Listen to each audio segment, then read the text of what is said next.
discussion? Ralph? Yes, I just have two little corrections that I did, have not passed on to Bob, and they're minor, but I think they're important. And maybe you already have them?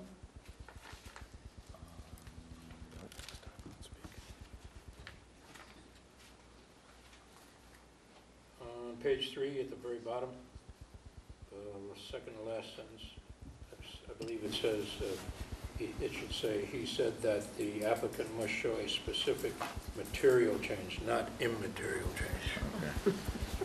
And I'll give you my copy. Okay. And then there was one other typo that Okay. insignificant. The other was just a typo then, Ralph. Okay, are there any other changes that anyone wishes to be noted? Okay, all in favor? Aye. Opposed, abstained. Now we move on to an approval not required. The applicant is Laura A. McMahon to define lines for 3 lots located at 1487 Sandwich Road, East Falmouth, GAF Engineering. And yes, for the applicant. Brian Grady, yes, Brian Grady, GAF Engineering.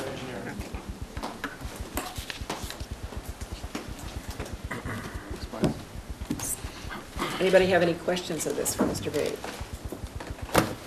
What this is, the site currently exists as 3 lots.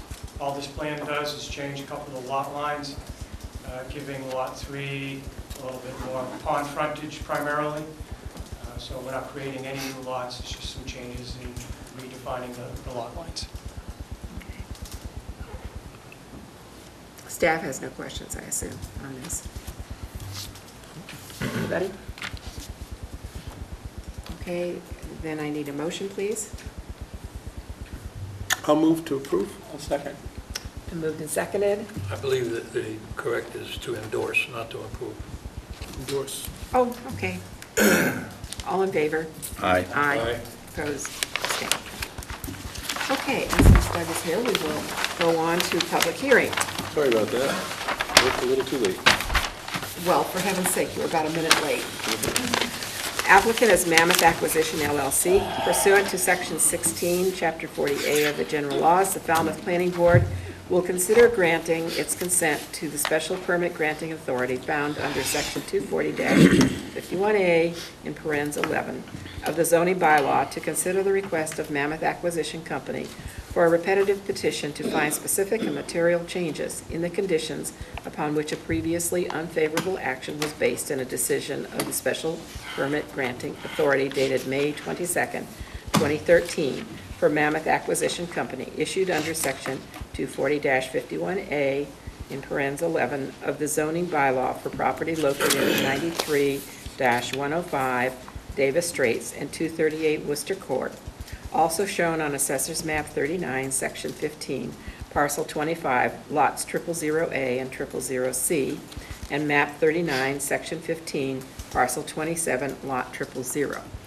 Okay, and since, what? Notice. Oh, I'm sorry. Madam Chair, the notice of public hearing dates published on June 18th, 2013, June 25th, 2013, and July 2nd, 2013. Okay. Okay.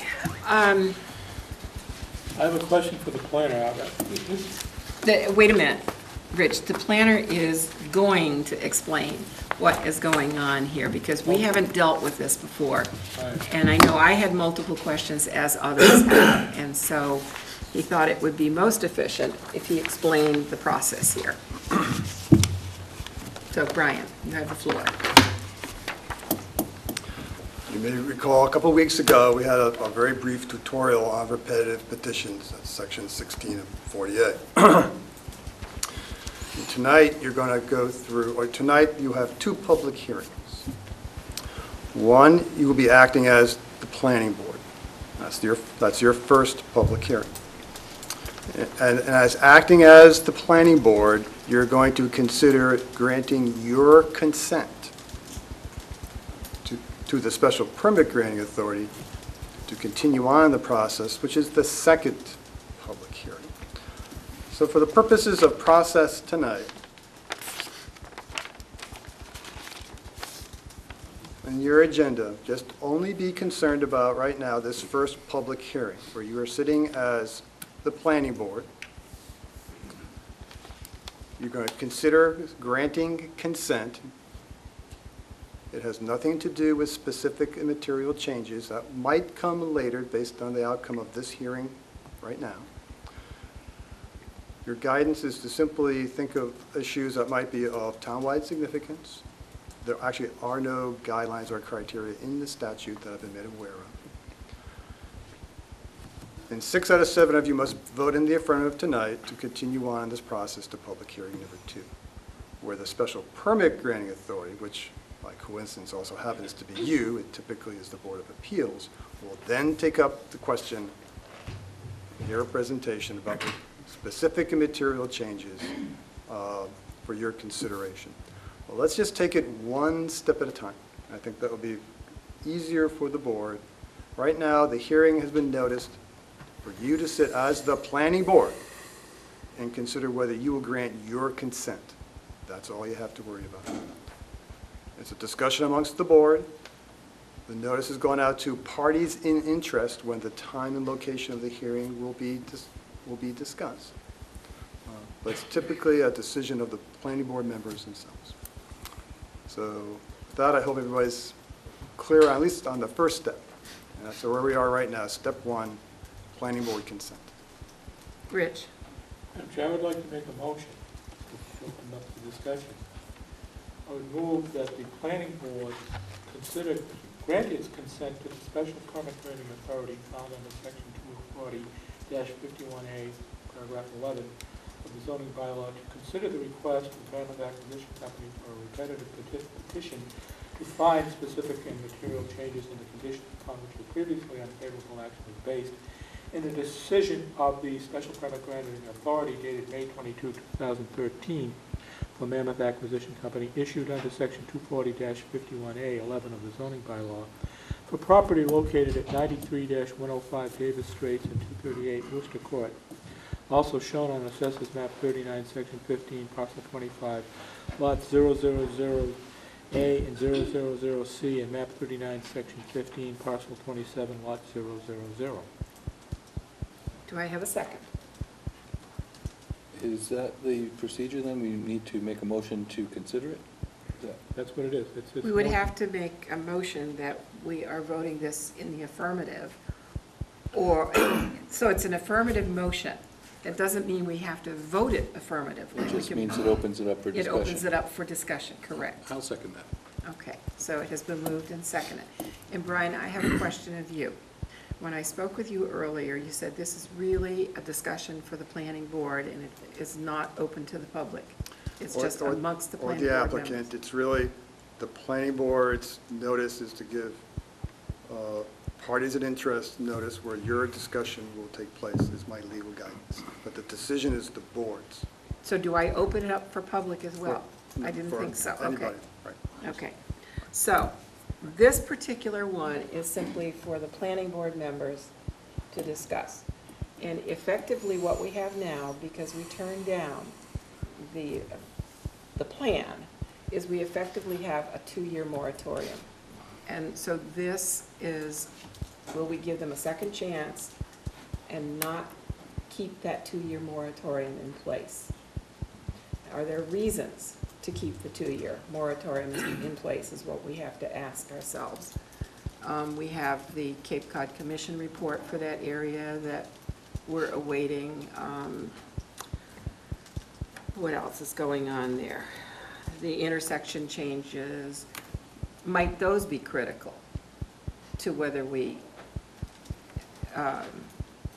decide to wait longer and keep the 2-year in place?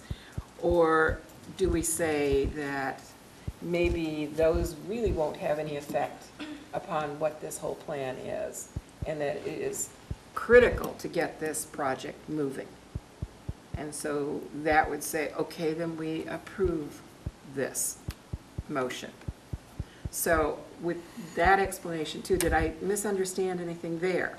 Okay.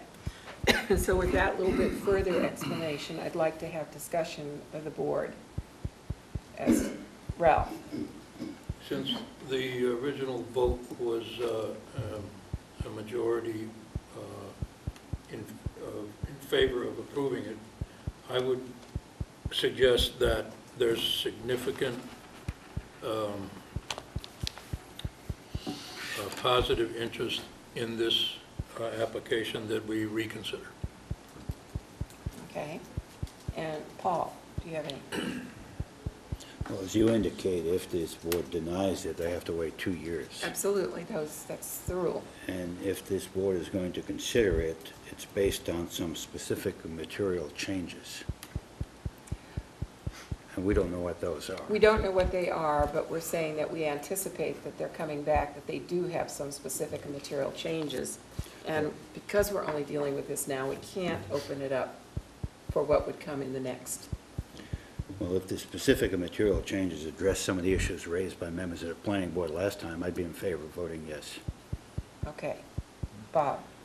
I really don't see where changes to the intersection are really going to have a huge impact on this project, nor the report by the Cape Cod Commission, so I'd be in favor of moving this forward too. I don't see the need to wait. Okay, those are only two things that I brought up Right. that are just Yeah. right out there. Jim? I just have a question. Brian, you've given us a lot of material that we had to read. And if I read it correctly, it said we don't need to, but what really makes it specific and material is if we can find 2 things or 3 things to change and that they actually have a greater value with the change than just one issue. Is that correct? Let's take a step back again, folks. You're not in the second hearing yet. You're in the first hearing. You're acting as the planning board. Are there studies going on? Are there other issues of global significance, meaning townwide significance, that you believe warrant the 2-year hiatus? You're not in the second hearing yet. So try to focus, I know it's hard, but try to focus on some of the bigger picture items that might be out there that you believe a 2 warrants the applicant waiting 2 years. The second hearing will be all about specific and material changes. Okay, Doug? My question is, when we reconsider this, are we reconsidering also the fact that we declined to have the Cape Cod Commission further involved? Are we past that? Are we reconsidering that decision as well? No. That's part of this, the whole study. That's the question. Is it worth keeping it open to see what they come up with? Because one of our requests to the Cape Cod Commission is that they broaden the report, that the original scope included a broadening. And Right. And my previous vote was that we didn't need input from them, but as sometimes happens with hindsight, after our later discussion, I was maybe not as sure about that decision that I had made, and I'm wondering maybe we should have considered that Cape Cod Commission additional help. And I don't know if that's a legitimate concern for this part of this, or if that's a question that we've already passed. Do you? I can't answer that. Okay. okay. Rich? I would be in favor of voting for this simply because we are being told that there are material changes. And we don't know what those material changes are at this point. I see some demonstrations, some drawings over there that are covered. I would like to find out what they are. By voting to hear them, we're not voting to allow what they're saying, we're just voting to hear them. I think that, that's basic fairness, since the procedure is there. If you have qualms about what they're saying as far as the revised plans, well, then you vote accordingly. Mm-hmm. So I would, that's why I made the motion.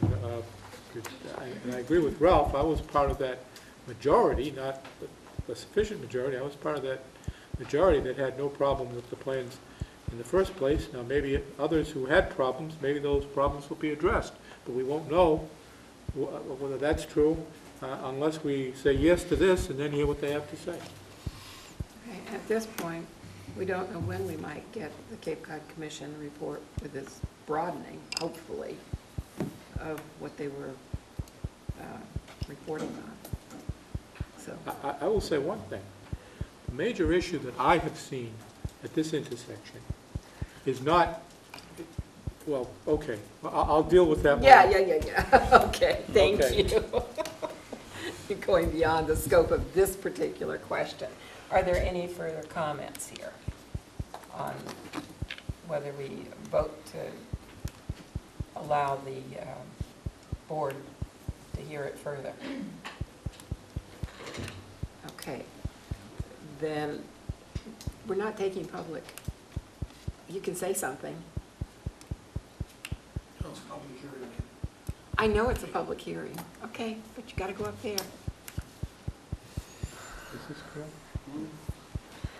According to my guidance. I don't think, point of order, I don't believe this is correct. I don't believe it is either, but Well, I then don't why are we believe. doing it? Because she's nice. Yeah, that's the problem, isn't it? What do you have to say, Alan? Well, for the record, Alan Flynn, West Falmouth Highway, and this is a public hearing. I don't understand why I the know, public... it's listed under public hearing, that's why. Can I Please. The legal guidance I have is that through an abundance of caution, we've noticed this as under section 11 of 40A, but section 16 is silent. It just says, notice to parties in interest where your discussion will take place. So the legal guidance is that it's a discussion amongst the board. The applicant has no role. The general public has no role. A party in interest might, but because it's simply a question of consent, it's a discussion amongst the board, is my legal guidance, and I've reported that faithfully to the board. So I think if you stray from that, you stray from procedure, and I think then you open it up to anyone who wants to comment on Okay. that. And then, off you go. Madam Chair, might I ask town planner, would I be correct in saying that although this matter that's before us now would not be open for public comment, if we proceed to the second one, that would be open to public comment on the merits? Because we're not dealing with the merits right now, we're dealing with the procedure. Right now, let's get through this first hearing. My guidance to the board, and I understand where Alan is coming from because he's used to hearing processes, but this is not a section 9 hearing or a section 15 hearing. This is a section 16 hearing. And my legal guidance, like it or not, at this point, I really don't care. My legal guidance is that, and I faithfully reported it to the board. Okay, Can then I get Alan and I a- will have to adhere to the legal I guidance. will make no comment, I will protest. That's fine. Yeah. Our minutes from the last meeting stated that Brian would seek legal consultation as to whether or not public would be allowed to speak at this part of this hearing. And that is what he is referring to.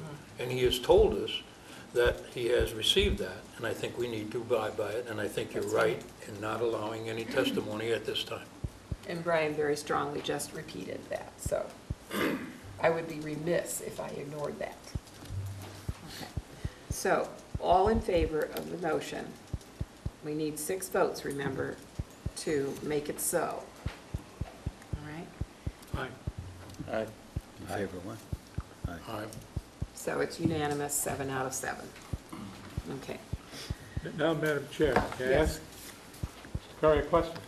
Let's procedurally move on to the next hearing before you start asking me questions that are germane to the hearing. Well, this is not germane to the substance of the hearing. Is this a hearing to which the public is invited to speak? I will answer that question once the board opens the hearing. Okay, then I will, may I make a motion, Madam Chair? No, not yet, because we're going to do this just slightly differently. First of all, I have to Okay. read All right. this, and Paul wishes to make a statement. Okay. Relax. Would you prefer to make your statement first before I read it, Paul? That'd be fine. Okay. Thank you. Back in early February, I recused myself for personal reasons due to an issue that was raised on a personal relationship. I was unable to clarify that at that time, so I recused myself. Since I had been recused, I could not get in until there is an additional hearing. This repetitive hearing is what we're talking about now. I did that out of an abundance of caution. Since then, I've reviewed my comments and the situation with town council. He's given an opinion dated June 19th, and I have concurrence from the State Ethics Committee dated June 27th. I also filed a complete disclosure form with the town clerk on July 3rd. So I state I can perform the official duties objectively and fairly, and I request consideration to be included in this public hearing now. So Paul can take part in the next hearing on this, okay? So, in this instance, the applicant is Mammoth Acquisition LLC. Pursuant to Section 16, Chapter 48 of the General Laws, the Falmouth Planning Board will consider the request of Mammoth Acquisition Company to find specific and material changes in the conditions upon which a previously unfavorable action was based in a decision of the Planning Board for a special permit dated May 22nd, 2013 for Mammoth Acquisition Company, issued under Section 240-51A in parens 11 of the zoning bylaw for property located at 93-105 Davis Straits and 238 Worcester Court, also shown on Assessor's Map 39, Section 15, Parcel 25, lots 000A and 000C, and Map 39, Section 15, Parcel 27, Lot 000. And I will say that if we pass this, then the applicants can have a short presentation of the changes that they propose, not in detail. They will come back at another time for the hearing. That is my understanding. And what? Notice. Oh, I keep forgetting that. I'm sorry. You should. Publishing dates of the notice of this hearing were published June 18th, 2013, June 25th, 2013, and July 2nd, 2013. Okay. Okay, now, Brian, again, is going to give us a short tutorial on this, I believe. Okay, step 2. The applicant is allowed to present in front of the board what they believe are specific and material changes to the reasons for which of the previous unfavorable action. You take in that testimony, and at your discretion, the board can ask for a public comment because the applicant hasn't been allowed to address the board at the chair's discretion. That's how the proceeding will work. Okay, so at the chair's discretion, the public can question. The specific and material change. Okay, but limit it to that. To limit it to that, because right. should the board find specific and material changes, there will be a hearing where we will vet the special permit application, Okay. which will occur in 2 weeks. Rich? Question. Do we need a second motion that we, acting as the special permit granting authority, will now consider whether there are, so do we need that motion? If you want to do it first, that's fine, but I think you may want to have the applicant Okay, at some point show we're you going to need something. that motion. At some point in time, you're going to have Okay, to need that all motion. right. Correct. Okay, so now I will call on the applicant to give us a brief presentation as to what is the material and important changes that have come about based upon the reasons that we turned you down the first time. So I would ask anybody who's doing a presentation to go to the podium and state their name, please. Thank you, and thank you very much for the opportunity to be here for your second hearing. I do have an outline of the changes and the law. I'd like to just hand that out. That's the original. Thank you. Thank you.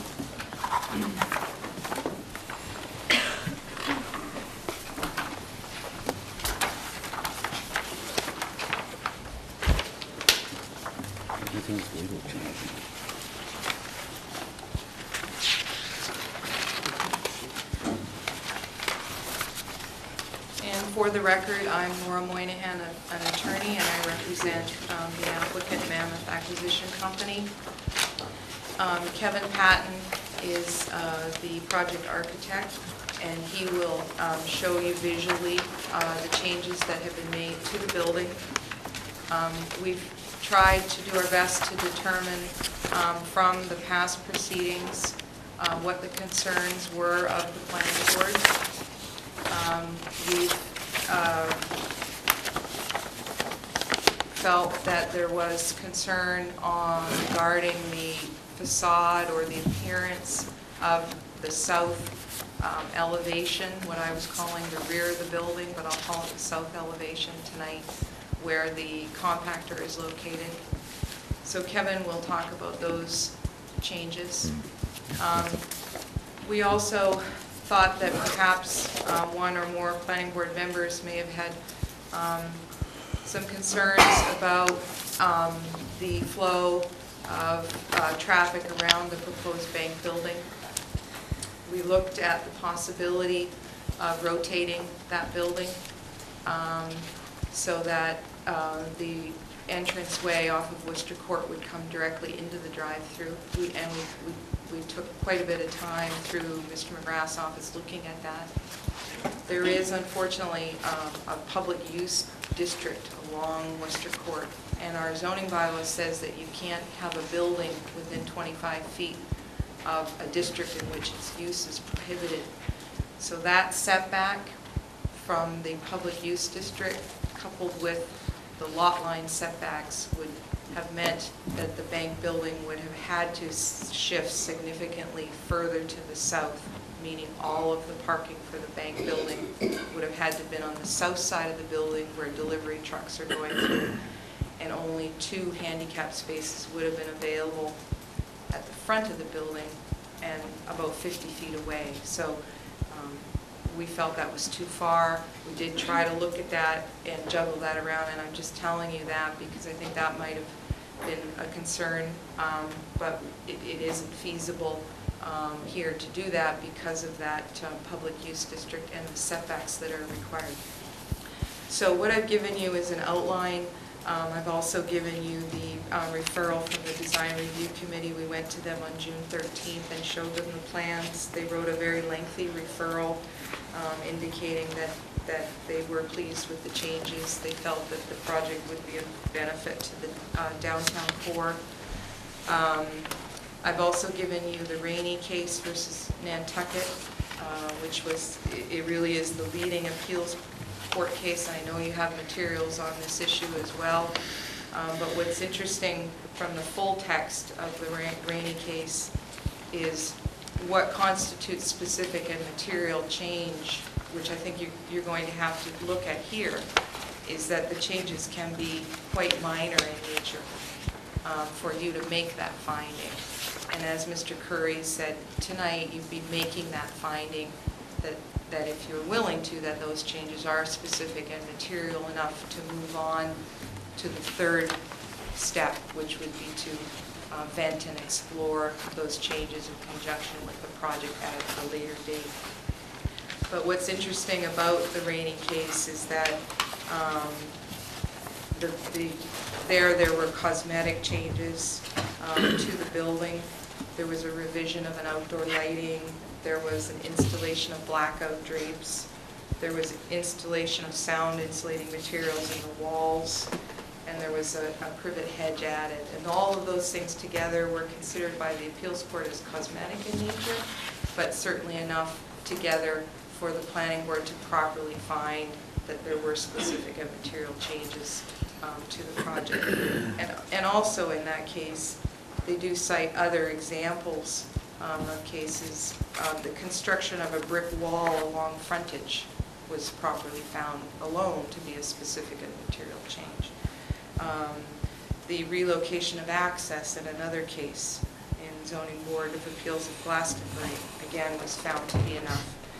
And another case, limitations on use, that in itself was considered to be enough for the planning board to properly make that finding. So I just reiterate that because I think it's important here that we're not looking at substantial changes to the project. And as the appeals court said in Rainey, substantial changes to a project could be brought back if the project is changing of such a nature that it isn't the same project. It isn't the same application. So here what we're really looking at is the same application with some changes that have been made by the applicant in an effort to address what we believe were perhaps some of the concerns of one or more of you. And so that's important. Kevin Patton will show you those changes. They are specifically itemized on my outline. Essentially, they are the architectural detail to the south elevation. And so with that, I'd like to introduce Kevin and ask him to illustrate those changes for you. And also, I think it's important that, as noted in the Rainey case by the appeals court, again, that the changes can be relatively minor in nature for you to make the finding, and we hope you will. I think this is a good project for the community. We'd like to see it go forward soon. And this is an opportunity to do that in an efficient manner, to allow the project to go forward. If you're satisfied that those changes are enough to move it to a further date, and then they can be thoroughly discussed and vetted in conjunction with all of the special permit criteria for the project. Thank you. With that,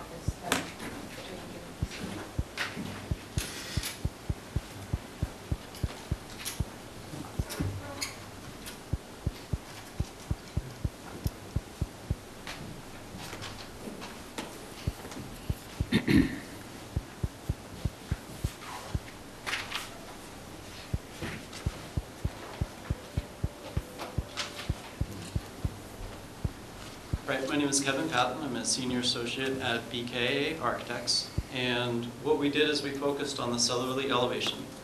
And in the previous proposal, which is what you have here on the easel, just wanted to re-familiarize yourself with what was proposed last time around. We're on the southerly elevation.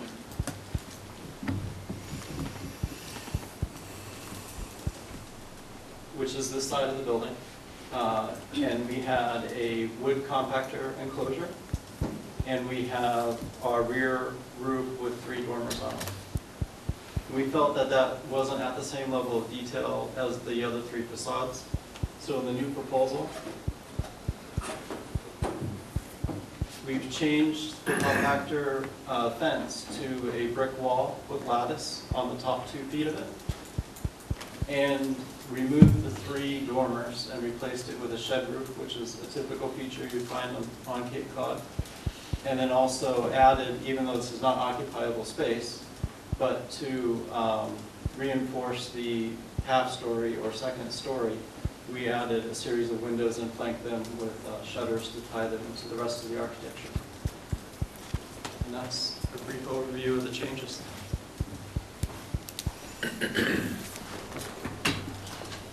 thank you, Kevin, and I'd be happy to answer any questions or relate further details. Board, do you have questions, comments? I got a question. You got a question? Yeah.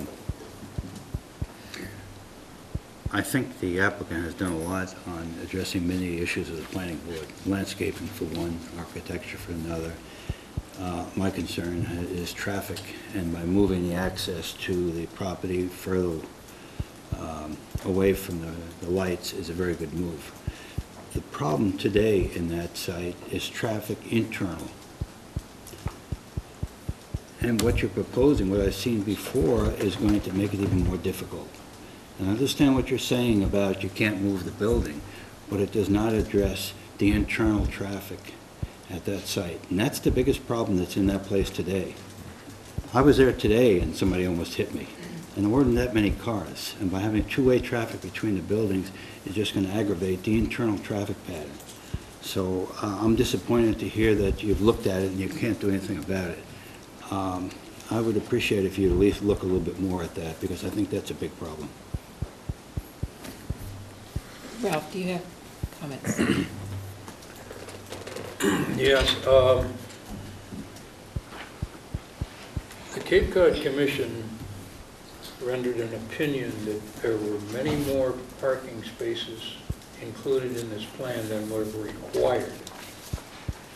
So therefore, losing some spaces by relocating the bank does not seem to be a valid reason for doing that, or not doing that. So if you could address the total number of required spaces and how many you're proposing, I think it would be beneficial to the planning board. Okay, before I do that, if I might just back up a little bit, and Brian can stop me if I'm assuming his role, but essentially what we're hoping and what I think this hearing is about is whether the changes that you've seen tonight are specific and material enough based on the reasons for the previous, what you considered a denial. So you had 2 board members that did not vote for the special permit. So the changes that are presented to you tonight, I believe, have to go back and directly relate to the basis for the denial. If you find that the changes go back to the basis for the denial and address them, then Mr. Curry has suggested that you would move to a further public hearing where all of these issues could be vetted in their totality, because again, you'd be looking at your special permit criteria again. So I guess what we're asking you tonight, and I respect your comments, Mr. Dreyer and Mr. Hertz, but I think what we're asking you tonight really is just to have another chance to get there. And if you give us the chance to get there, then that can be reviewed in full. And that's really what we're asking for here.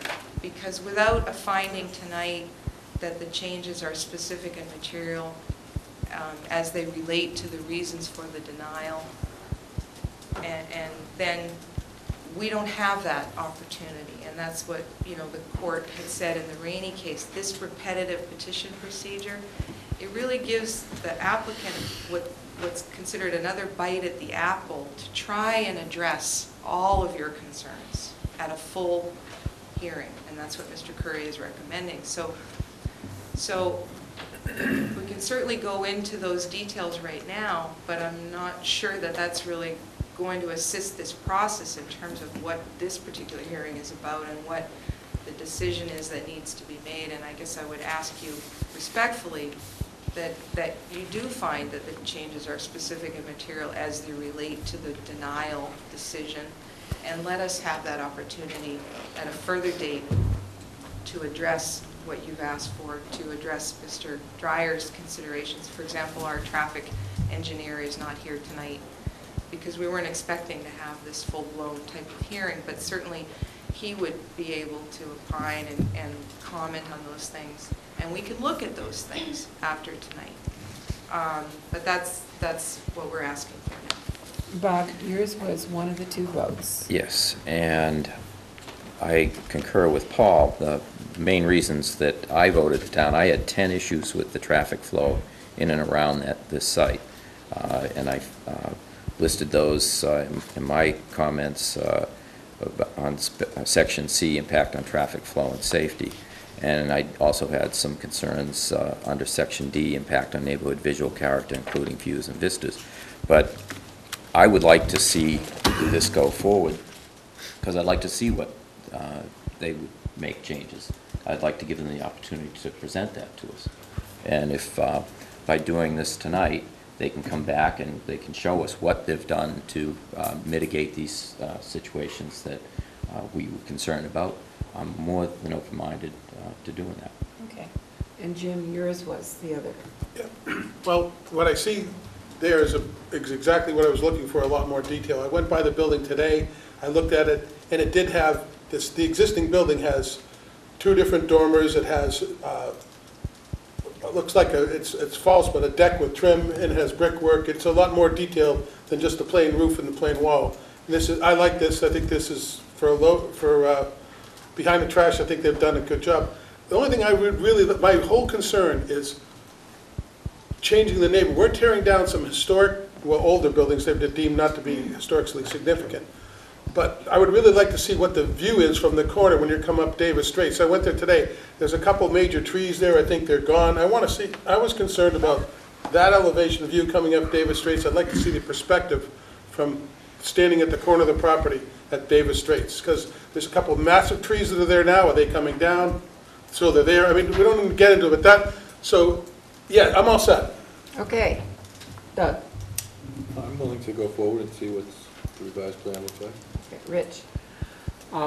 Yes, but I want to make the comment that the applicant has heard from a couple of our members that a major concern for the first denial was the traffic issue on the site, the flow along the site, including the number of parking spaces and their locations.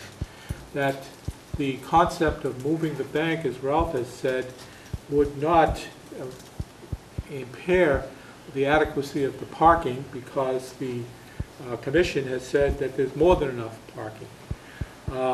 I've read the partly through the Randy decision as far as I got, and it seems to me that it doesn't have to be the same exact thing, that different modalities can appear. In fact, I'm quoting it, it's always been supposed that if an application disclosed a project materially different from the one first introduced, the statutory bar would not stand in the way. So certainly if it didn't go quite that far, but it was sufficiently different, such as a relocation of the bank building to be a different project essentially, maybe not quite a different project, it would certainly be a material difference that we could easily recognize.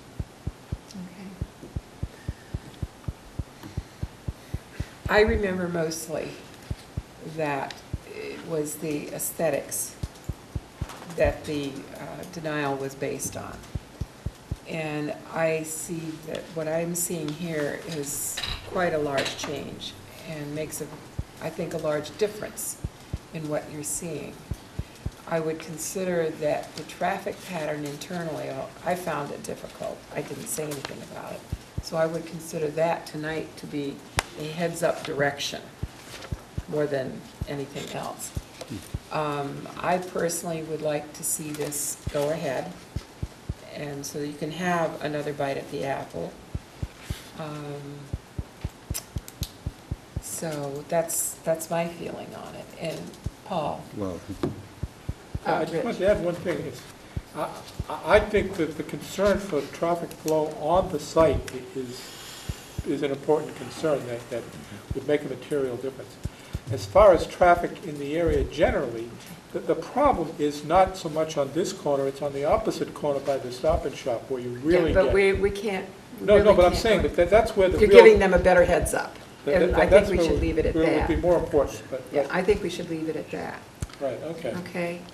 Now, as Brian pointed out, if we wish to have public input, that's my discretion, but I would like to get guidance from the board as to whether you would like to hear any comments from the public tonight, or wait until we actually see the plans. I think we wait till We see the plans. we see the plans. Paul? I'd like to make a motion. Okay. But first, can we answer this question? Jim? Well, I think because we heard the applicant speak, I think we should let the public speak too. Okay. I agree. More comment, the better. Okay, so before we have the motion then, because it seems like we've got enough here saying, yeah, let's listen to the public if they have comments. I would ask the public if they have comments, and if they do, to go to the podium and state their name. Yes, Alan. Pat, if we could just emphasize that people present something new every time they approach the podium, rather than being repetitive? Absolutely, and what they have to speak to is this Okay. question as to whether there are substantial changes here. Thank you, Madam Chairman. For the record, Alan Fleer, West Falmouth Highway. And I think if you're looking at giving them another opportunity, I think you really have to look at what the intent is also. I know that the decision has already been appealed to land court. You know, I would presume that it would get sent back to the board shortly. I don't know if it's as fast as the Superior Court is, get remanded back. And the reason I question the intent is that, you know, many of the public spoke. We had specific, exacting concerns. And I can say that almost all of mine were ignored. I think the attorney for Mammoth said that we were unqualified to speak. And something that I brought up could not be discussed because I used to be on the planning board. You know, I don't see there really being a sincere intent here to really bring us anything other than what they originally brought. You know, it's their way or the highway, and you know, if they want to make it a legal battle, you know, I don't see why you should just give them buys for the first and now second round. My main concern, as it always has been, is the internal traffic circulation. It is horrendous. And to be having to back up blind every time. I mean, what do we need, 360-degree cameras on all our cars? And, you know, Ralph tried to suggest something, that wouldn't work, nothing works. I think, you know, I wouldn't be happy. I don't think you should really accept this repetitive petition unless there are really significant changes, especially to the traffic. I mean, it's god-awful here, and you all know it too. So, you know, if they just want to play hardball and make it a big legal battle, you know, that's their option. I would really, if you're going to vote for this, I would really like to see that they are bringing something to the table, because there are no substantive changes that I've seen since day one. I think, Alan, that they are hearing very clearly that there's a huge problem with the interior traffic circulation. Well, hearing and acting are two different things, as you know. But I think they're also hearing that the board is going to insist on changes in that traffic patterning. See, I look at this opportunity, when this was first presented, I looked at this as an opportunity to improve what's there. And that's what I was looking for, was an improvement in what's there. And I'm hoping that this round, we will see that improvement.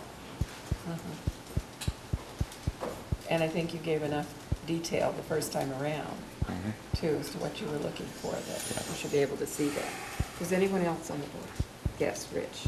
Yeah, I was just going to say, as one of the members who voted for this first, I was in the majority, but not in the supermajority that's needed. So again, I would say in order to get that supermajority, it's going to require more than what we're seeing here. So. Yep, okay, so we've had a lot of comments here tonight that is not just on that, but I think what we are doing is giving the applicant information as to what we would see as necessary for this second bite at it. Yes, Nancy.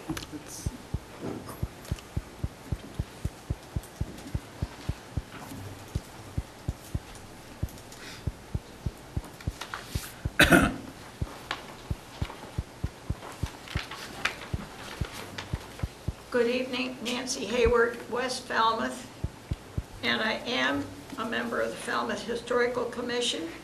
I am not representing the commission. Ms. Moynihan said this project is important for the community. We certainly need the drugstore. But I think one unfortunate thing with this project is the fact that an historic house is going to be removed for this project. And I am well aware, and Ms. Moynihan is well aware, that the Falmouth Historical Commission waived the demolition bylaw on this property. Mr. Fox said, well, it's not historic. That is quite incorrect, Mr. Fox. I unfortunately Nancy? came without, I understand, but I would like to This is make... outside of what we are considering tonight.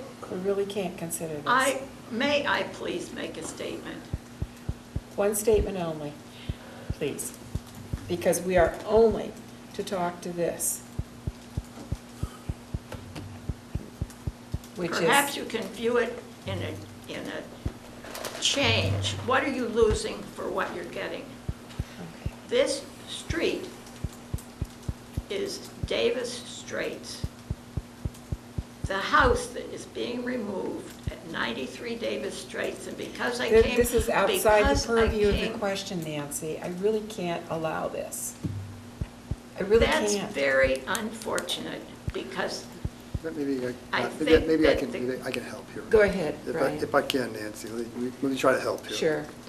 Sure. You're straying away from this hearing, which is focused on, is this specific, not substantial, specific in material? If the board makes this very narrow finding tonight, a really laser beam narrow finding tonight, there will be a hearing on July 30th, a Section 9 hearing, where we will vet the issues, Nancy, that are of concern to you.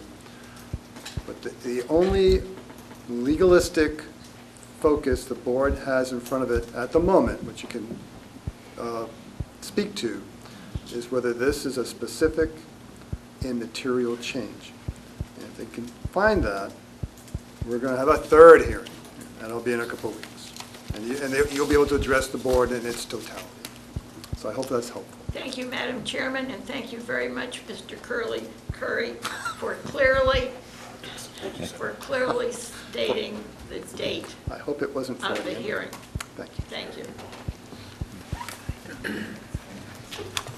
Thank you, Nancy. Yep. Yes. I just wanted to make a couple of quick comments. Yes, an appeal was filed, and that was done because there's only 20 days to do it. An applicant has to preserve those rights. So that was done. Certainly this particular applicant, in contrast to Mr. Fleur's comments, does want to work with the planning board, does want to work through these issues and resolve it in as an efficient manner as possible. You know, appeals take a long time. And so, as Mr. Curry indicated, if you find tonight that the architectural changes are specific and material and allow the project to move to the third hearing stage, then as part of that process, you would be looking at the findings of your special permit criteria again. We can look at those issues that have been discussed. So I think you have enough here because you have one member who clearly said this is why he didn't vote for the project. That's why that last vote wasn't there. So you can relate these architectural changes back to that original vote and bring it to July 30th and give the applicant an opportunity to work with the board and the town and even the public to try and bring this project to something that everybody's happy with. Thank you, Laura.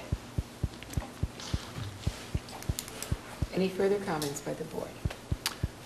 This takes 5 Good. votes. Right, 5 out of 7, so it's a supermajority that we're looking for tonight. And I do need a motion. I will make a motion that the Falmouth Planning Board, acting as special permit granting authority, will consider the request of Mammoth Acquisition Company to find specific and material changes in the conditions upon which a previously unfavorable action was based, and a decision of the board for a special permit dated May 22, 2013 for Mammoth Acquisition Company. Second. Okay, it's been moved and seconded. Are there any further comments from the board? All in favor? Aye. Opposed? Abstained. So we'll see you again in 2 weeks. Madam Chair, I have to be excused for just a moment. Oh, okay, can I just make, Okay, so I'm going to call a brief recess here. What, 5 minutes Before- maybe? Yes, no? 2 minutes, okay. Pat, when you get a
And next on the agenda is a discussion.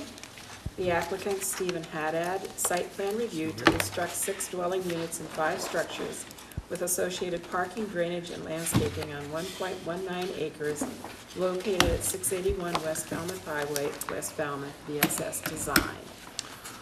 And, Madam Chairman, I would ask the board take no action on this tonight at the request of the applicant, Okay. and they will return to see the board at a later date. I have that as electronic correspondence from their attorney. Fortuitous, since we have no. Do we have to accept that officially, or? It's a site Okay. plan review. Okay. Okey-dokey. Madam So- Chairman, with your concurrence, I'd ask the board to take correspondence out of order. Okay. There's a letter in there from Attorney Moynihan regards a property on Thomas Landers Road, and she is here together with the engineer. If we could just take that out of order, it's a small Yep, I need ministerial a motion. matter, and they could be on their way. I need the motion to take correspondence out of order. I move that. Second. Moved and seconded to take correspondence out of order. All in favor? Aye. Opposed, abstained. Okay. In your folder, Madam Chairman, I there's don't a... have the correspondence folder. You don't, that's because I probably have it here somewhere. Probably so. Look at that. There's a letter from Attorney Moynihan in there with regards to property on Thomas Landers Road. Okay. All right, the letter reads, in regard to 198 Thomas B. Landers Road, East Falmouth. The proposed redevelopment of this property was approved under site plan review by the planning board in 2010. A copy of the site plan review decision is enclosed for reference. Since that time, the plan has been revised to eliminate one building and to eliminate parking spaces. I have enclosed the current plan dated November 27, 2012. This plan is pending before the Zoning Board of Appeals. The building commissioner has requested that I request review by the planning board of the revisions to the site plan. I'm requesting that the planning board so review the plan that reduces the development of buildings and parking administratively, given that the full site plan review took place in 2010 and the scope of the redevelopment has decreased. I would appreciate it if you would consider this request at your next available meeting. So essentially, they're building less than what was approved, so there's really nothing for us to review. And I would request the board, we have that standard condition number 1, that any changes are reviewed by the board to determine whether a modification of your decision is necessary. My recommendation to the board is that no modification is necessary. I'd ask that in the form of a motion. You'd ask for what? I would ask that in the form of a motion of the board so I can alert the building commissioner so Okay. they can proceed with their building permit. May I have the motion, please? No? Okay, fine. I'll move it. Okay. Been moved. Second? Second. Have you had a full enough explanation, or do you want to have more? Are you opening up for discussion? Yes, I am. Okay, I'd like to see the plan, absolutely. There you are. I think the entire board is entitled to see the I- plan. It should be up here somewhere. Yeah, I agree. Madam Chair? We approved something and now it's going to be changed But a building is going to be by removed. reducing things. Madam Chair? May I ask for How do we know clarification? what the traffic's going to be on the site and all of it? I mean, I have issues with this, especially since I've had no prior exposure to this proposal. Okay. Madam Chair, Mr. Borselli and I are prepared to show you the full-size plan and the changes if you'd like us to do that. Thank you. Madam Chair? May I ask the applicant to state for the record whether there is any change other than the deletion of structures and parking spaces?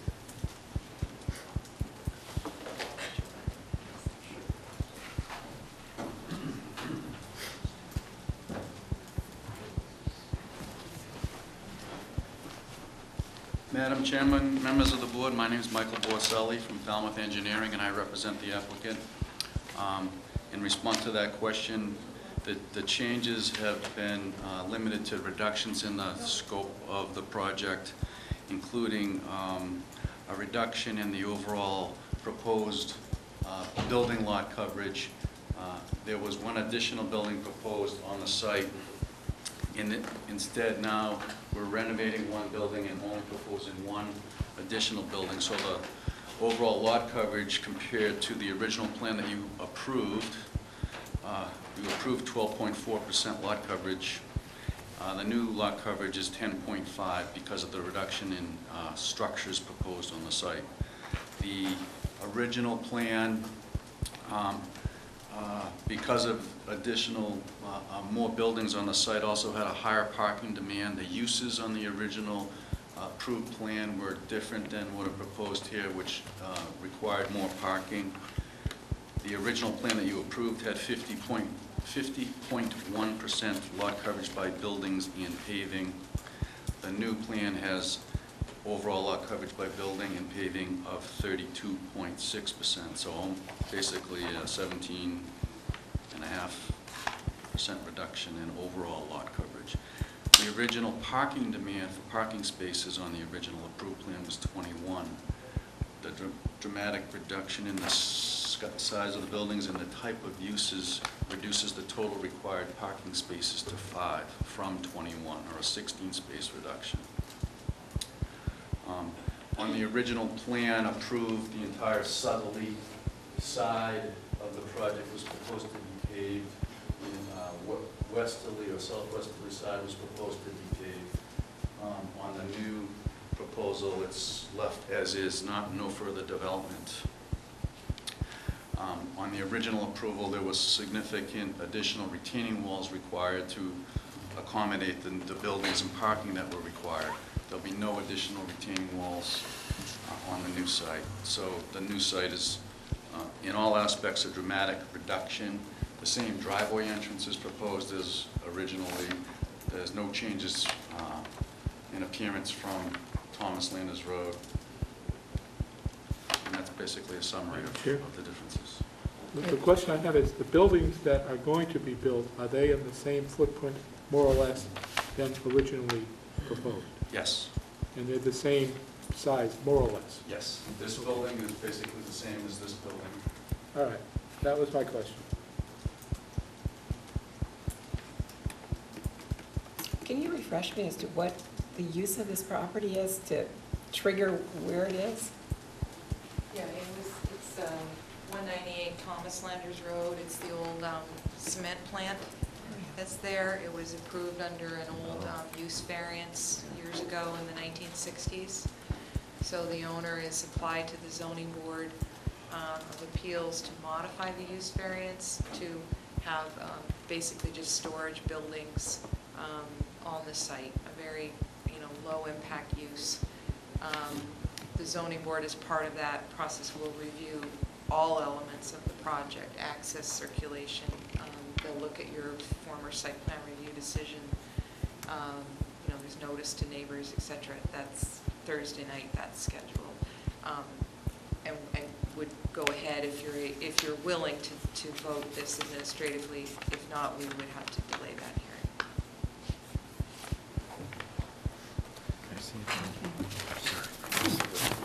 So, questions, or is the board ready to go ahead with the determination, Rich? I'd be ready to go ahead once I understand, and now that I understand that the buildings that remain are substantially the same as the buildings that we've already approved, and that the only difference is that some buildings and some parking has been removed. Quite a lot of parking. Yeah, but This is the we've main, not, this was the first approved building. This is the proposed, second proposed. This was what you approved. You approved this building, it's now gone. So that's the elimination. I would appreciate it if Mr. Borselli would address any lighting that was proposed and also drainage. The original review, you requested site lighting specifications, which we provided to the board. The lighting was building mounted to provide the required lighting on the site. There was no proposed post lighting anywhere on the site.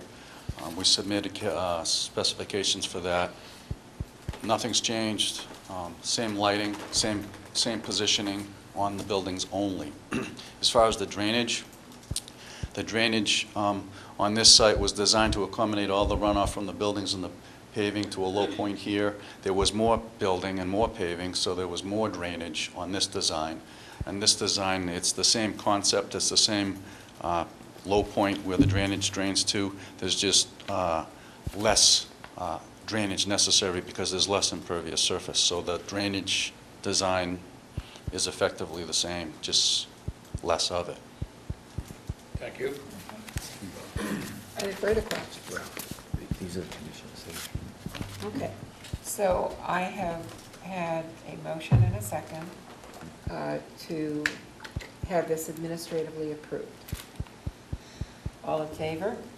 Aye. Opposed? Abstain. Okay. I think I should abstain since I wasn't here for the previous. It's okay, you can abstain. I don't really Thank know. you very much. Is that what it was?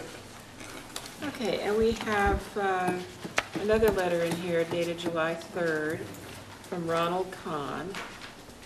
And he says, I am writing in response to the attached memorandum. Okay, there's no attached memorandum. Oh. I believe what he's requesting is a determination of access for a subdivision road off of Sandwich Road. And we'll schedule something for the board. So just leave this in here. That's fine, for now. Just bring it to your attention. He's asked for that determination, and Okay. it's for your information at this point. And we'll get you out to the site here at a future agenda. Okay. because this is in regard to Greenbrier Lane, and Correct. whether it's a way or a road and what the difference is. It's actually a subdivision control road from the 50s, Yeah. and its present condition is unknown, and the building commissioner is asking for one of those determinations of access from the board, and that's a letter to initiate that process. Okay. Okay, so can I have a motion to move back to the regular agenda items? So move. Okay. Moved and seconded, all in favor? Aye. Aye. Opposed, abstained. First on that is the program budget, and Brian will speak to that. Yeah. In light of the time and the fact that I really didn't have the opportunity to amend this the way I wanted to, Pat, I asked the board to take no action on that item. I'll bring that back to a future agenda. Okay. And next then is a review of the coastal conference. It spanned 2 days, and I think we can be very brief on that review. Brian and Marlene and I attended the first day of it. And much of that first day was things that we've already known. There are a few new introductions too. There was a good bit, Chris Neal, I'm sorry, on the nitrogen impacts and the effects on Wacoit Bay, and how Wacoit Bay is essentially dying with that. Something that you all probably are going to find very new is the Section 208 plan that started back in 1978, and that is regionalization of wastewater treatment. You probably have been reading in the paper that the state has given the Cape Cod Commission a substantial grant to start moving ahead on this, and there is a committee of 6 that has just been appointed. Virginia Vallela is on that committee. She's the name I really recognize. So there's going to be pressure to do that. Another speaker questioned whether the marshes can withstand the increasing seawater, the effect of that on the marshes, or whether they're just going to die because they'll be killed off with the salt. Another talk was on river herring and how to sustain them. There's very little known on what's good for spawning and growing of river herring, temperature, pH, all sorts of parameters. So they're studying that to find out. And there are various kinds of herring, but in this case they're studying river herring. Then we had Ken Kimmel, who was, oh dear, I'm blocking, I didn't write he's a state official. He's the Commissioner of the Department of Environmental Protection. Thank you. I just blocked on that one. He's a bigwig. Yes, he is, and shame on me for blocking. He spoke on, again, the 208 plan, the regionalization of wastewater treatment. He is not pushing necessarily just plain sewering. He's saying that alternatives need to be taken into account on this. He's also pushing that we are going to have to be adaptable with climate change. Nobody quite knows what this is going to do. And the FEMA maps that we have just gotten are backwards looking. They're already out of date, which was, oh my goodness, you know, a light bulb going on to me. The remaining speakers for that kind of segment is, they were talking on the need for coordinated effort from all the towns to solve the problem regionally and adaptive responses. Now, there wasn't a whole lot of this is what we need to do with a cookbook for it. It was just pointing out the problems and that good science is necessary and therefore research is necessary. This is what I found extremely interesting from our point of view in planning and how we're going to handle sea level change. Fiamma Strano from the Oceanographic talked about the acidification of the oceans and what changes that is going to make. We're going to see species dying off because it dissolves the shells. So as soon as you get the acid amount changing in the oceans, that's what's going to happen. CO2 going into the oceans, additional CO2, acidifies the ocean water. So she was concerned about that. Jerry Mitrovica, I'm not sure if that's how you pronounce his name. His specialty is seawater level change. And he's a very interesting character, I found. His presentation was quite engaging. He said that over the next 100 years, there will be a 1 meter rise that we can do nothing about. It's going to happen no matter what we do to try to change anything. It is a process that has been ongoing and will continue to go on. But what I found interesting is that the Northeast is not affected by Greenland and by the polar ice caps melting as much as if the Antarctic melts, the Western Antarctic. And this all has to do with processes and flows. That's what will bury us under seawater. And nobody knows exactly what is going on. The last speaker of that day, I did leave before the actual last speaker, but this fellow says that planners need to use, and in quotes, uncertainty management framework. So in the way I'm looking at that is you plan for the worst and hope for the best. He said that by 2100, again, in the 100-year, the seawater will rise anywhere from 8 inches to 6.6 feet, and no one knows. It doesn't matter what kind of models you use, but that's what's going to happen. And Bob, you were there on the second day.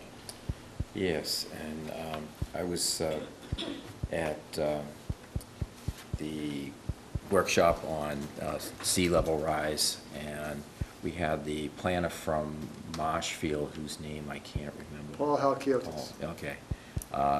Very good presentation. We also had some scientists speak as well. But really, what really stood out in my mind was how much of the impact from the storms that we've had over the past years have had an effect on the towns of Cohasset and Marshfield and Duxbury on the repetitive nature of the claims for insurance for damage and things like that. The other thing that really stood out was we worry so much about the coast, what's right on the water, those structures on the water, but towns like Marshfield, towns like Falmouth that have backwater estuaries and marshlands and wetlands and things like that, those are going to be impacted even more.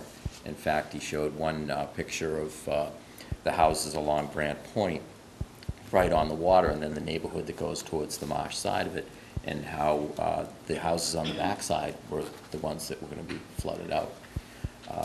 The other thing that was noticeable to me was the historical nature of people's memories in these communities.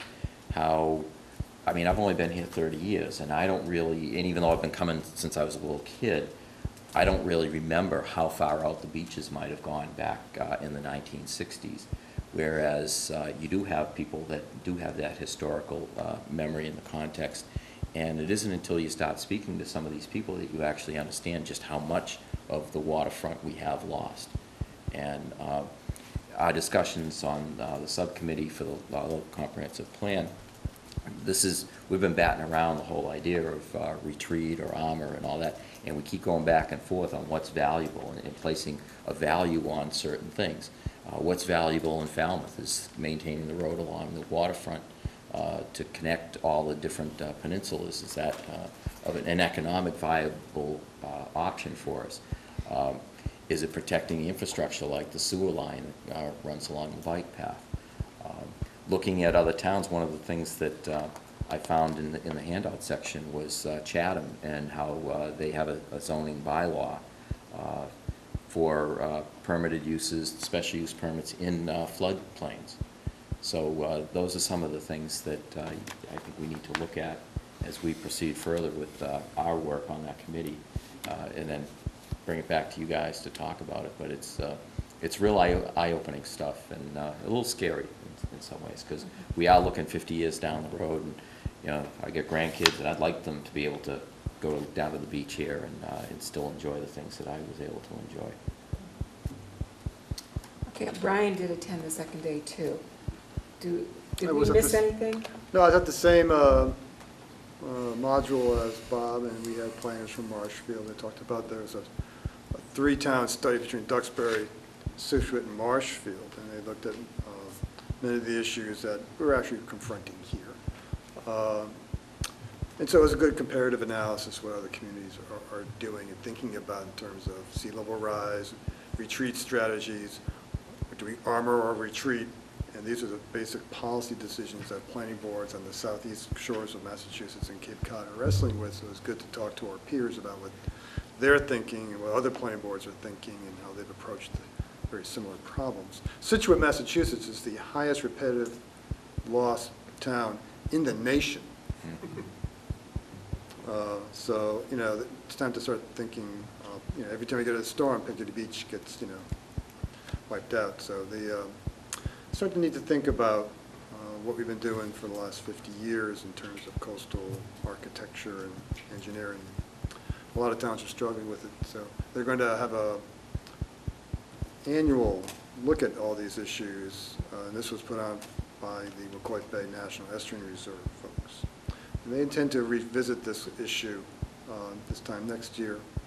And I know that the Department of Environmental Protection, the reason the commissioner was there is that they're actually formulating some statewide regulations. So it's an ongoing process. I think the planning board, one of the things I was going to talk about on the program budget is, you know, some of the global issues that we're confronting statewide, and I have a discussion about what the planning board should be doing in the next 6 months.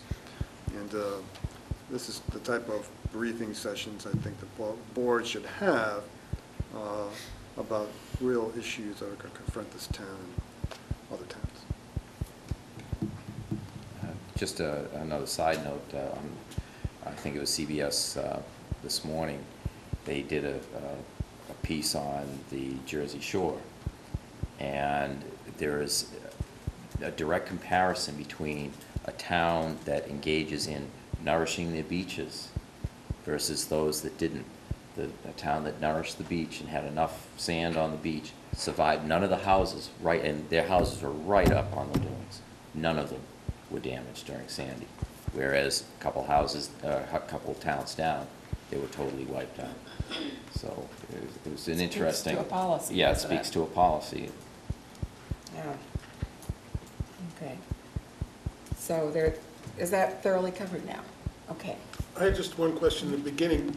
You said something about 1 meter in, was it 100 years? Your opening, It's all over the board.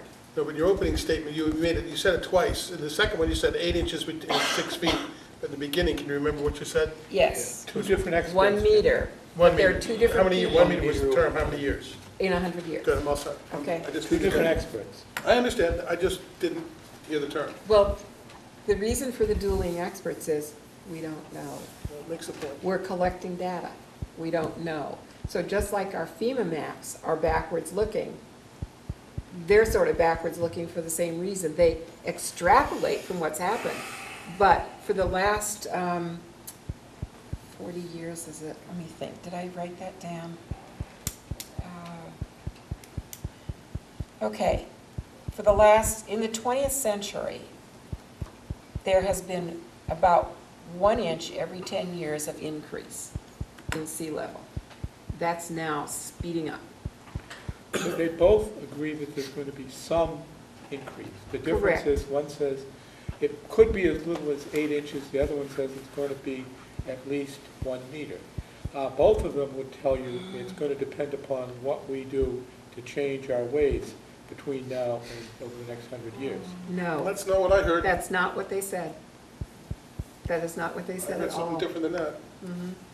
And someone there at the conference asked the question, what if, as has happened in the past, we get very rapid cooling?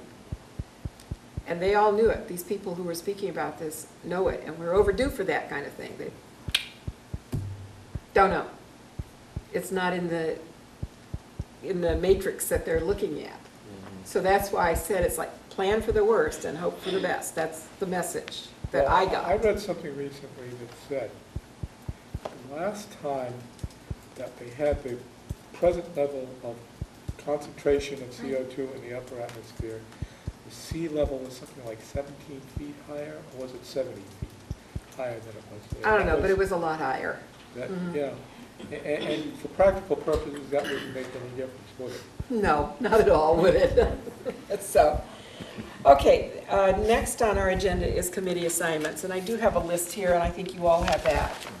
Community preservation. Are you, you want to re-up? I would like to remain as the planning board representative. Okay. Do I have a nomination, and are there any other nominations besides Ralph? I nominate Ralph. Wait a minute. Wait. Pat, hang on a second. You've had a monopoly on it for years. Hang on. The appointing authorities for the Community Preservation Committee are several different. The planning board is one. That's one. Those appointments are made for 3 years. So all I'm doing is agreeing to continue. You don't have to reappoint me yet because my previous appointment isn't up yet. But we're just giving you the blessing. That's Okay, fine. so you're Whatever blessed. you want to do. Okay. Okay, do you want to take a vote on, I'll take Ralph's Not word. necessary. okay. I know it's not necessary, okay. So we're putting Ralph in there. The local planning committee is made up of the three of us, and I don't know about the others, but I would like to continue serving on that. Yeah, So would I. yeah. You guys are doing a great job. We have your blessing now. Carry on. Okay, that's what I figured. All right, now we get into coastal ponds management. And we've had somebody else represent us. Ken Foreman represented us after he got off the planning board. Allison Leshen represented us for quite a long time, and we never got reports from them, and there was not much doing. But with the wastewater planning right now, there's probably going to be more going on that we should be more aware of. So it would become important, I think, that one of us actually fills that post. When do they meet? They meet the first Monday of the month at 7 p.m. Because what they're doing will feed back on what we need to be doing, and perhaps vice versa. So, yeah, Paul, are you volunteering? Yeah. I will. Yeah, you are? But you're just twitching. Okay, Paul is volunteering. Any problems? Okay, nope. Okay, How often do they meet? once a month. Once a month. Okay, the Housing Trust. I have, oh dear, an email here someplace in my stack from Annie Saganek. And we have always, well, maybe not always, but lately we have sent them a letter saying we can't do this because of a conflict of interest. And her letter to me wants to have such a letter sent to them again to free them up. She says, we are putting together our board nominations for our upcoming fall annual meeting. I assume the planning board is still uncomfortable making an appointment to our board of directors. If so, kindly send me a letter stating as much and allowing us to fill the slot as we see fit. The term will run from November 1st, 2012 to, oh well, that should be 13 maybe, to October 31st, 2014. So I just need to have you guys concur with that, because they do come before us, and that is a conflict of interest. Yeah. And authorize Brian to put together a letter. And in that letter, you should probably indicate that they should change their bylaws. Yeah, okay. So that we don't keep having to do this Correct. all the time, As it every occurs. year. Right, right. Is that okay with all of you? Yes. Yeah. Nod nicely. Okay. Is that going to require approval from the Board of Selectmen? Because I believe they were the ones that originally required a planning board representative to be on the trust. They do. So what was Brian's comment just recently? That they should revise their bylaws so that that requirement is removed because of the conflict of interest. Right, so I think you have to consult with the Board of just- Selectmen. Well, they because- would have to consult with the Yes, Board of Selectmen, yes, yeah. they would have to consult with us. Okay. So that's the Housing Trust, and the letter will go to them. Okay, the wastewater committee. When Brian and I were talking, an awful lot of what they're doing and what we do needs to be informed. We don't necessarily, we're not asking necessarily to have a seat at the table, but to have approval to have a representative to attend their meetings so we know what they're doing when it has something to do with zoning, and we can maybe get some feedback going on here. And we consider that this would be a very important post to fill. So again, I'd be looking for a volunteer to do that. Is that also once a month? These guys have been really busy. Yeah, they That's are. why I backed away from that, because, they were working like every week or every 2 weeks. I'm not so sure that it would be necessary because you wouldn't be sitting as a voting member, but that you try to attend as many meetings as you can when something of interest would be coming up that would be of interest to the planning board.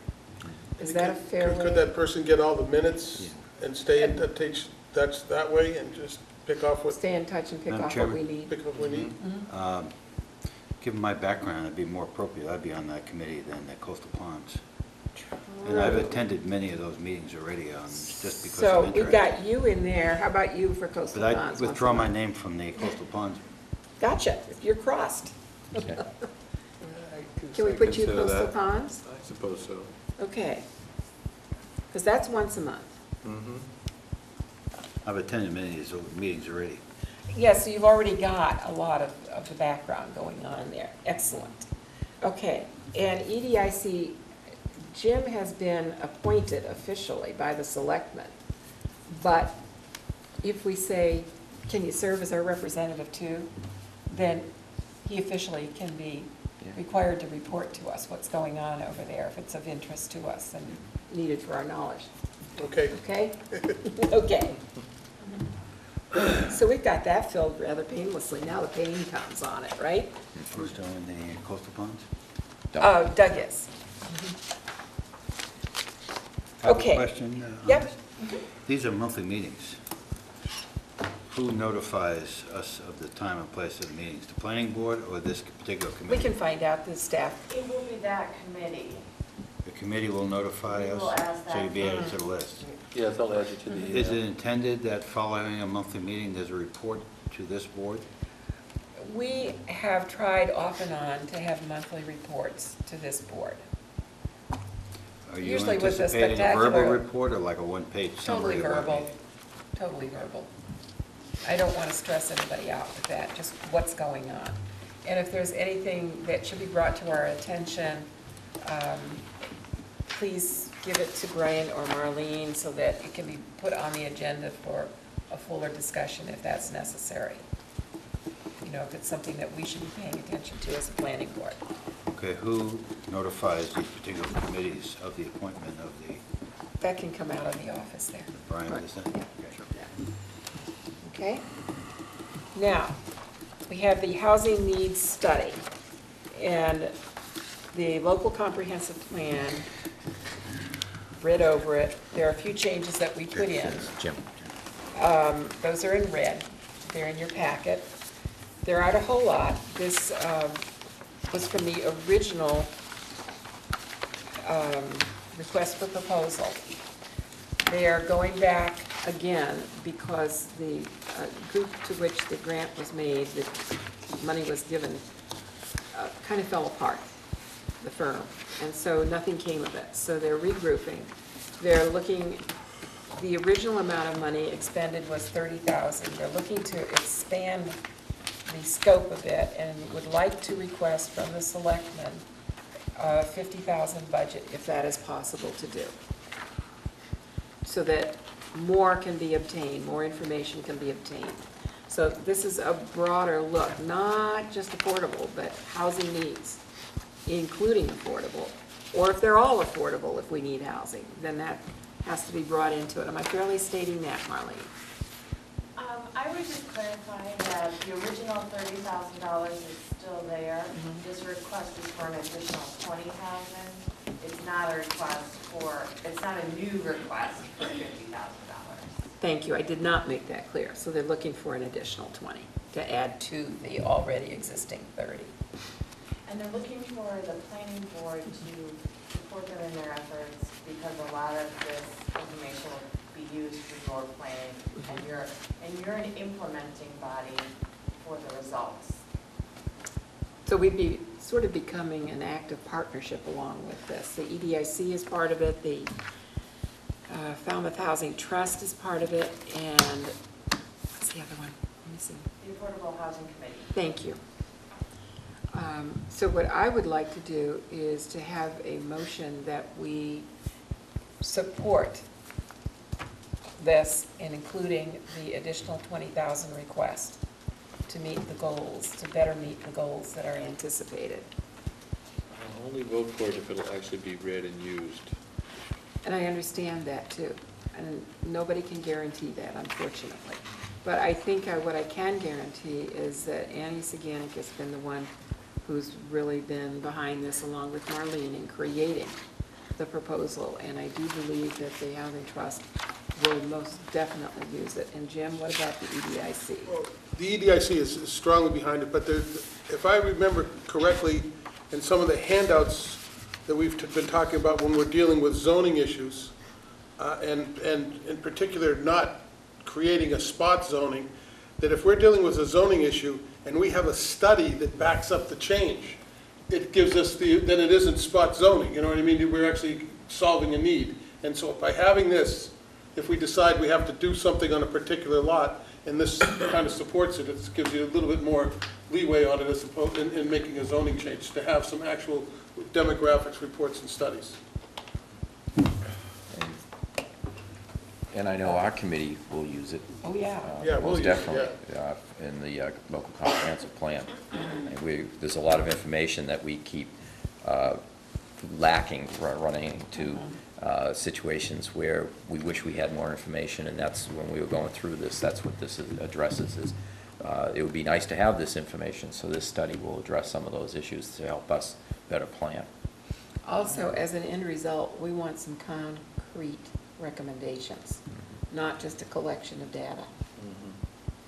It seems like a very difficult challenge to do an inventory of affordable housing that's owned by private individuals but not listed. It is. Yeah. That seems like a very hard thing to get to. But it's not just affordable housing. Right. That's the thing. It's about housing at all levels and all demographics.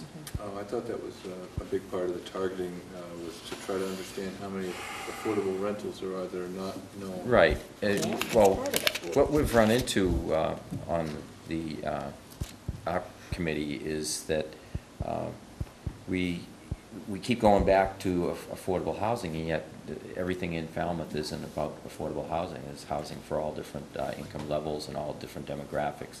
And so we decided to broaden that scope. So it wasn't just narrowly focused on affordable housing alone.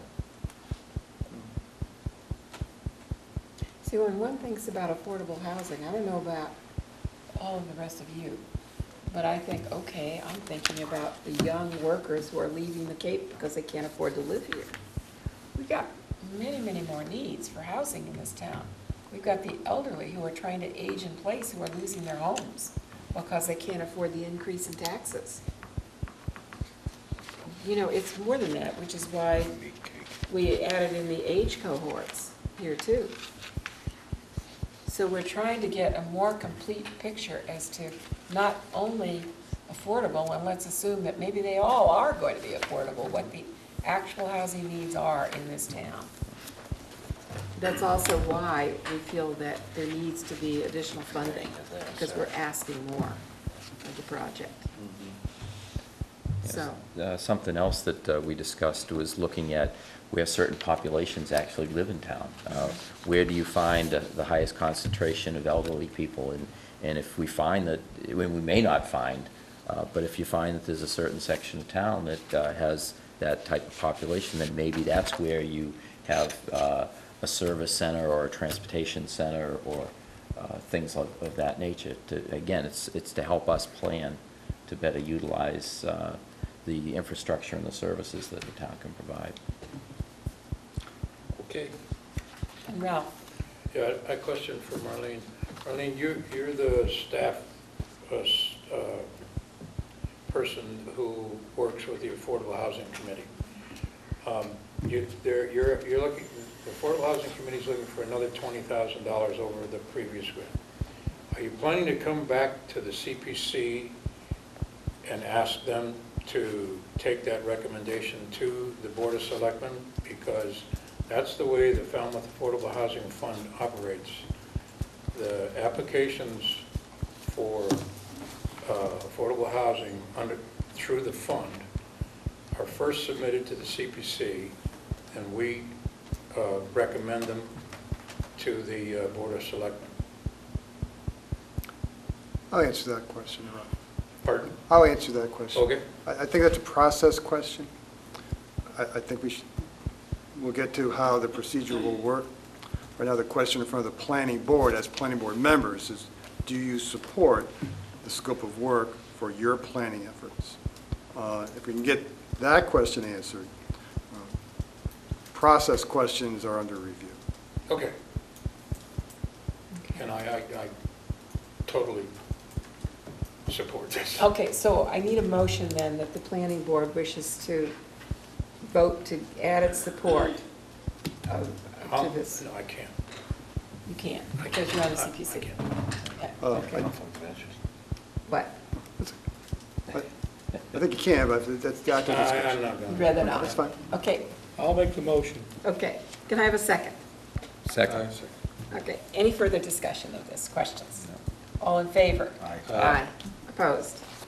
I'll Abstained? abstain. Okay. Okay, thank you. Then we've got this last little bit here, the open space goal and policies. And we need your vote on that, or discussion, or whatever you feel like you want to do today. If you want to change any of it, or consider it another meeting, look at it a little further. I have a question. Uh-huh. What percentage are we at now? I don't know that. I think back when this was first put together, it was Rich who said, oh, what the heck, let's go for 30%, because we were going to do 25% at that time or something. So we said, yeah, why not? We may never hit it, but let's go for it. I wouldn't be surprised if we're already there.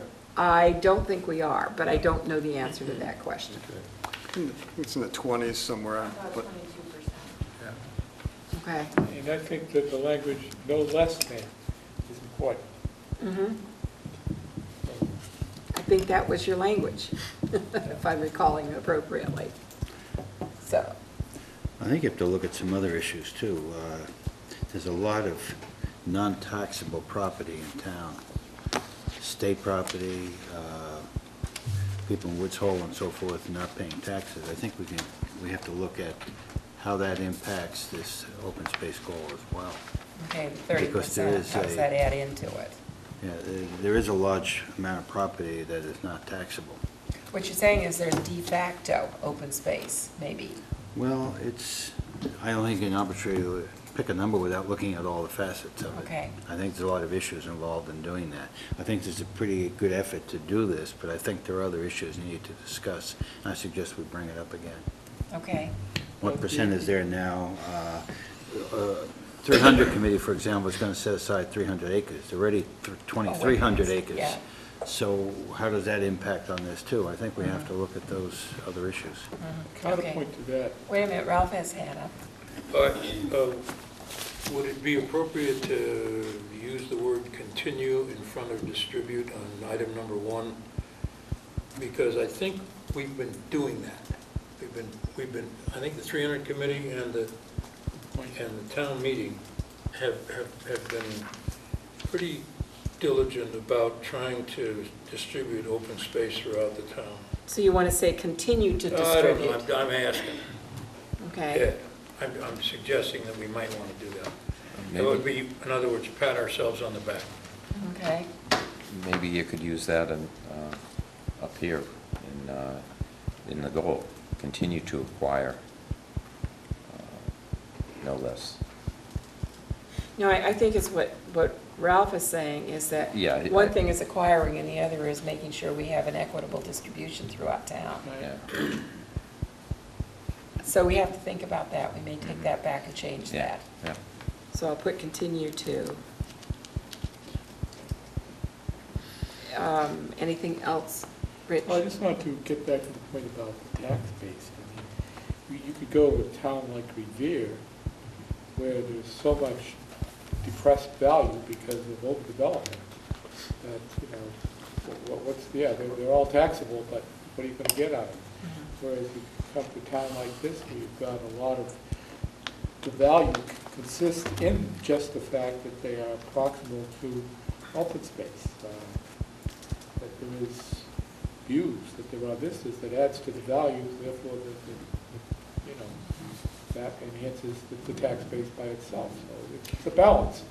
It's a balance. Yeah, my understanding though of what Paul was asking, do we have open space that's going to be an open space because somebody might have a conservation easement, and we're not counting that as open space? Well, Is that correct? But we're not counting that?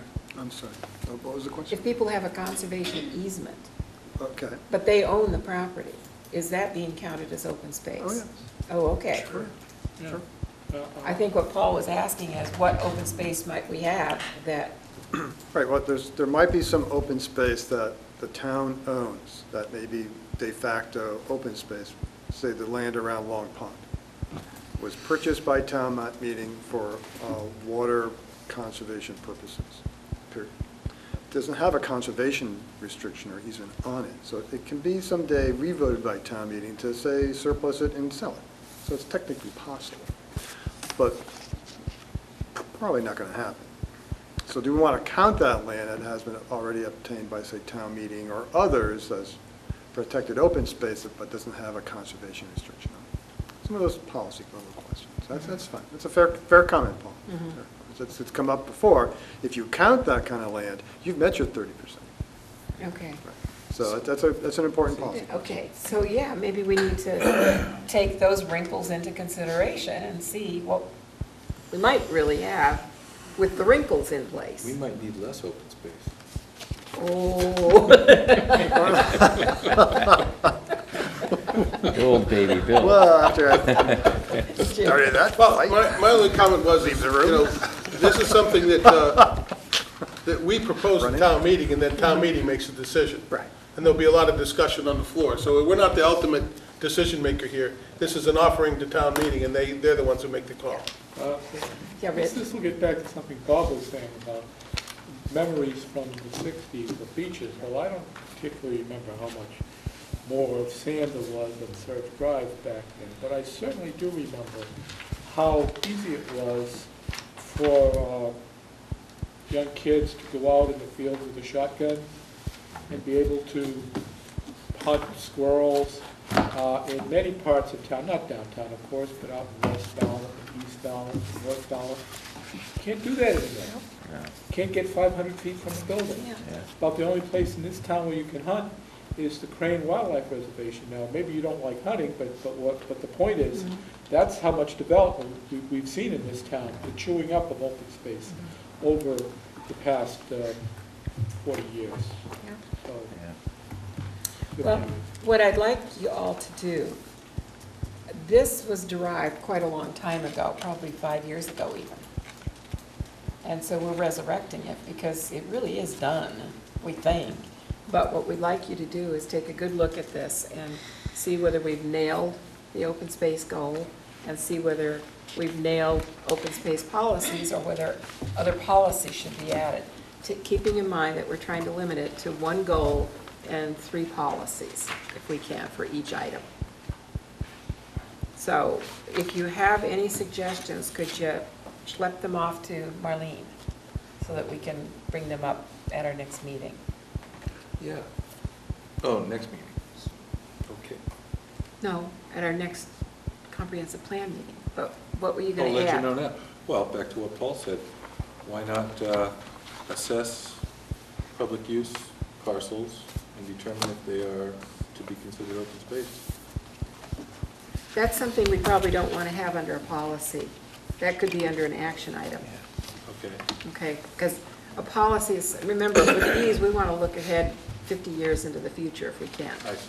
Because these are the things that have to be voted by town meeting, and we don't want to have to be going back to town meeting every year or two. But it's a good action item. It's a good action item, for sure it is, okay? And I see Marlene's writing it down, so. Yep, it'll get done.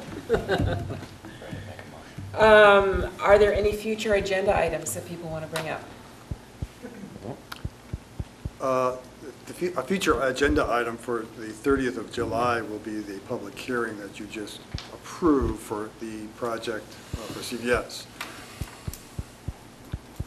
We need to know really quickly a quorum count for that evening. If you know your schedule now, that'd be good, or get it into Joyce as soon as you know you're available for the 30th of July. We need to send the ad tomorrow. I am available. And I can be available so long as it doesn't go on. I've got my sisters here. bring them over. Yeah. I might have them sit right there. But it's very interesting. Have some plants in the audience. I'm here. Okay? You here the 30th? July? Yeah. Inshallah. Okay. Okay, so we're good to I'll go. push the button and make the ad And go. I might just bring them here right from the airport and say, there you sit. You crazy nuts? Okay, Brian, thank are you. there any thoughts about August yet? Not the 6th.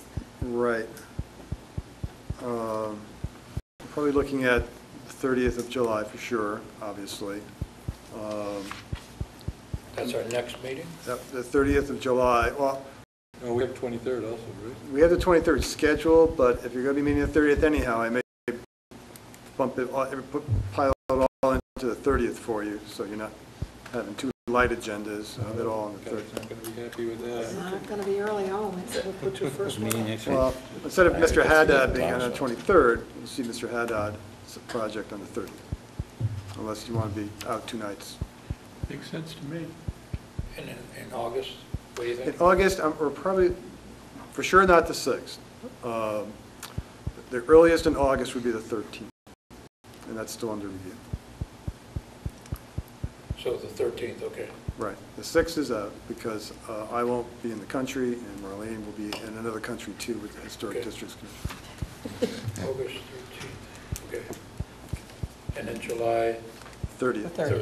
That Okay, meeting next thank week. you. Next week? What? I'm Are we asking meeting you, next you're week? looking at You're chairman. No. I'll just take my No. marching Be orders. the 16th? No. No meeting, no No meeting meeting next. next week. Okay. Yeah, no meeting next week. Okay. So, I move that we adjourn.